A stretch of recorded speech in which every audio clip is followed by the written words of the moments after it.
ප්‍රතිපදාව තුන්වෙනි අධ්‍යයනයේදී ඔබ ඇවිදිනකොට සක්මන් කරනකොට ඔබ සත්‍ය දකින්න. ඔබ දකින්න බාහිර මේ හිතමයි පොළව කියන්නේ හිතයි. කකුල කියන්නේ හිතයි. තදගතිය කිව්වෙත් හිතමයි. එතකොට විඥාණයටයි මේ දැනීම විඥාණයටයි එන්නේ.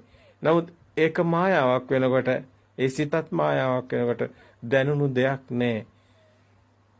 ක්‍රියාවක් පමණයි ඇවිදීම කියන්නේ. ක්‍රියාවක් පමණයි. ඒකට හිමිකාරයක් නැහැ. කෙනෙක් නැහැ, දෙයක් නැහැ. නමුත් ක්‍රියාවක් සිද්ධ වෙනවා. අන ක්‍රියාසිත හමු වෙනවා. ශුන්‍යතාවය තුලයි ක්‍රියාසිත හමු වෙන්නේ. ඇවිදින කෙනෙක් නැහැ. නමුත් ඇවිදීමකුත් තියෙනවා. දැන් තමා නැතුව සියල්ල දකින්න ඕනි. ප්‍රතිපදාව තුන්වෙනි අධ්‍යයනය එකයි. සියල්ල දකින්න ඕනි තමාගේ මිදිලා. කෙනෙක් නැහැ. ක්‍රියාවක් සිද්ධ වෙනවා හිමිකාරයක් නැහැ. කෙනා නැහැ. මම අර දේ කරේ මම ගොඩාක් මහන්සි වෙලා කරේ මමයි ඒක කරේ. ඒ වගේ දේවල් කියන්න බෑ. අවබෝධය තුළ මේ සත්‍ය අවබෝධුණු කෙනාට. හැබැයි මෙතන ඊටාම ගැඹුරු තැනක්. සෝවාන් සකදාගාමි අනාගාමි භූමිය මෙතනයි. අනාගාමි භූමියට අනාගාමි මාර්ගයට මේ සිත ප්‍රතිපදාව පිට ගන්න ඕනි. ස්කන්ධයේ උදේවැය දැකීමම තමයි වේදනා සංඥා සංකාර දැකීමම තමයි. ඒ දැකින වේදනා සංකාර ස්කන්ධය කියන්නේ සිතමයි. හැබැයි සිත සත්‍ය දකින්නවා කියන්නේ එතන ශුන්‍යතාවය දකින්නේ. ප්‍රතිපදා පළවෙනි අධ්‍යය සිත දකින්න එක කරේ. ප්‍රතිපදා දෙවෙනි අධ්‍යයේ සිත සත්‍ය දකින්න එක කරේ. එතන සෝවාන් මට්ටම තියෙනවා. එතන බාහිර දෙයක් හමු වෙන්නේ නැහැ. බාහිර කෙනෙක් හමු වෙන්නේ නැහැ. බාහිර දෙයක් නැත්තම් ඒ කෙනාට බාහිර දෙයක් අල්ලගෙන ඉරිසියා කරන්න, ද්වේෂ කරන්න, ආස කරන්න අන කාමච්ඡන්ද ව්‍යාපාද ප්‍රහීන වෙනවා. සක්කාය දිට්ඨි විචිකිච්ඡා සීලබ්බත පරාමාස කාමරාග පටික ඕරම්භාගී සංයෝජන එතනින් ප්‍රහීන වෙනවා. බාහිර දෙයක් හමු නොවන තැන. හැබැයි දැන් නාමිනුත් මිදෙන තැන ශුන්‍යතාවය හමු වෙනවා අනාගාමි භූමිය. උද්දම්භාගී සංයෝජන බිඳ වැටෙන තැනටයි එන්නේ. රූප රාග අරූප රාග මාන උද්දච්ච විද්‍යාව කියන තැනට එනවා. අවිද්‍යාව සම්පූර්ණ බිඳ වැටෙනවා මේ සත්‍ය දකින්නකොටම. හැම තැනදීම මේ අවිද්‍යාව නිසයි මේ ඉන්නේ. බාහිරට ඇලිලා ඉන්නේ. දැන් මේ කියන තැන ඊටාම ගැඹුරුයි.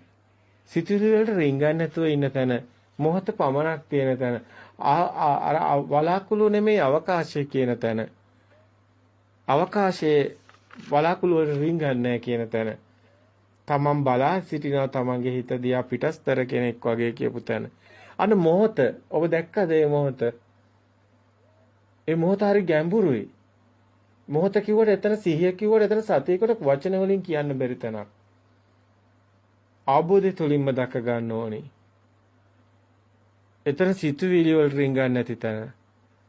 මේ සිත දිහා දකින්න තැන එතන. ඥානය අවදි වෙන තැන එතනයි. දස ඥාන වලට අවදි වෙන්නේ විඥානයේ මායාවෙන් මිදෙන තැන. ප්‍රඥා භාවයේ තබ්බා විඥානම් පරිඤ්ඤයයන් කියන තැන.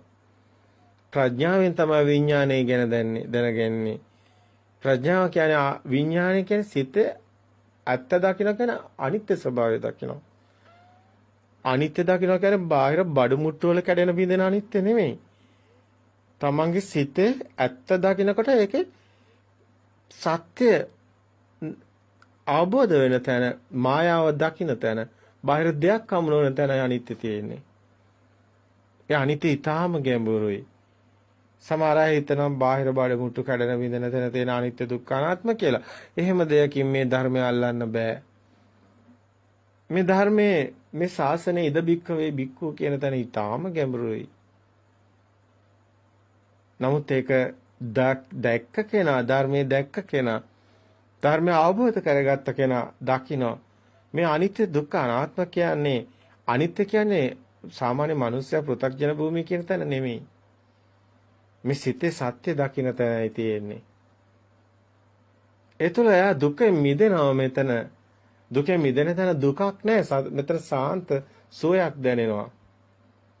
අන දුක මිදෙන තැන දුක නැති වෙන තැන මෙතන සෝයක් දැනෙනවා. සාන්ත සෝයටපත් වෙන තැන එතනයි. මේ කියන තැන ඔබ ඊතා නුවණින් දකින්න ඕනි. මොහතට අවදි වූ සිත, සබාධාමට අවදි වූ සිත, සබාධාම බවට සිතේම සැබෑවටම එක් වූ සිත, නිවීමටපත් වූ සිත, හිමිකරුවෙක් නැති සිත, හේතු නිසා හටගෙන හේතු නැති විට නැති වී යන සිත, සිතින් මිදුණු සිත, සිතක් නැති තැන මෙතනයි. සිතිවිලි වලින් මිදුණු තැන මෙතනයි. ඇත්තටම වර්තමානයේ අවදි වීම යනු ආයාසයෙන් කරන දෙයක් නෙමෙයි. නාවකයෙකුට මේක අලුතෙන්ම මේ ධර්මයේ සත්‍ය මුලින් කෙනෙකුට දකින්න ඉතාම අසීරුයි. නමුත් මේ මාර්ගය තුළ කටයුතු කරන කෙනෙකුට මේ සත්‍ය මුණ ගැහෙනවා. ඇත්තටම සසරක් තියෙන්නේ මේ මොහොතේමයි. නිවනක් තියෙන්නේ මේ මොහොතේමයි. වර්තමානයේට සාක්ෂිකරුවෙක් වීම තුළ නිවන් මඟ හමු වෙනවා. මෙලෙසින් ඔබට නිවනත් සසරත් එකම සිතක් තුළ මේ මොහොතේ උපදින සිත තුළම හමු වෙනවා.